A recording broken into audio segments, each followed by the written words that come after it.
Hi everybody, how's it going? My name is Michael Levan and welcome to Skylines Academy AWS 10,000 foot view. So when you think of AWS, there are thousands and thousands of different services.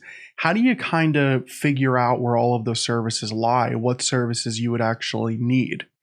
Well, like I said, there are thousands of different services and there are even thousands of different categories.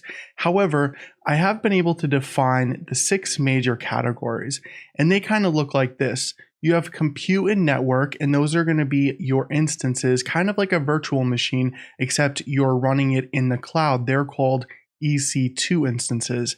And then you have your network, and it's the same thing as having a router or a switch or something like that on-prem, except again, instead of it being on-prem, it's in the network. You still have all of those abilities like creating firewall rules, routes, VPNs, all of that. And then it comes to storage. So storage, again, it's very much like how you would use it on-prem. You have different types of file shares that you can use. You have different types of volumes that you can use that are a little bit faster, that are a little bit slower, have a little bit more redundancy.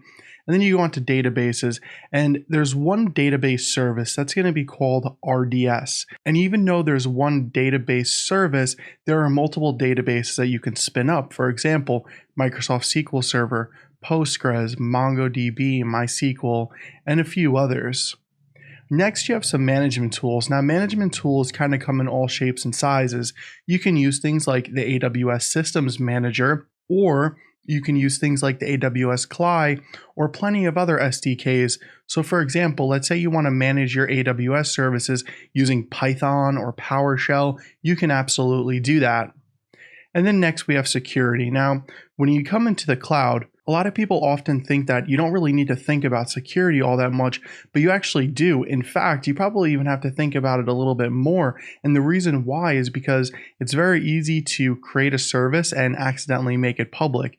So for example, let's say you create an EC2 instance and you throw a database on there or an Active Directory server, and maybe by mistake, you give it a public IP address.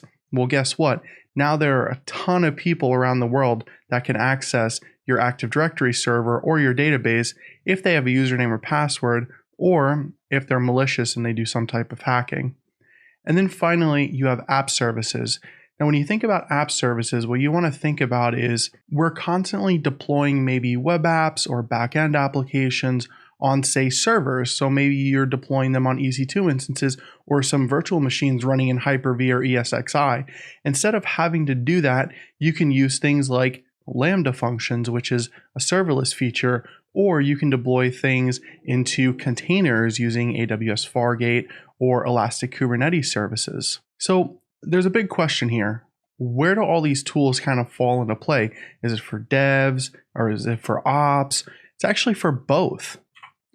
So let's go ahead and talk about a few different services. Now I'm going to split this up into 2 parts, part 1 and part 2. The first part, we're going to take a look at compute, and then networking, storage, and then databases.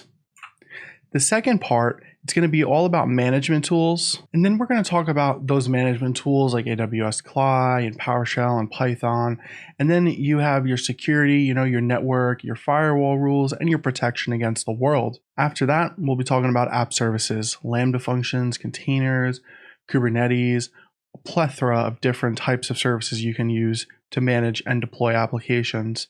So with that, let's jump right in. We'll start at part 1, and we're going to go through compute and networking, storage, and databases.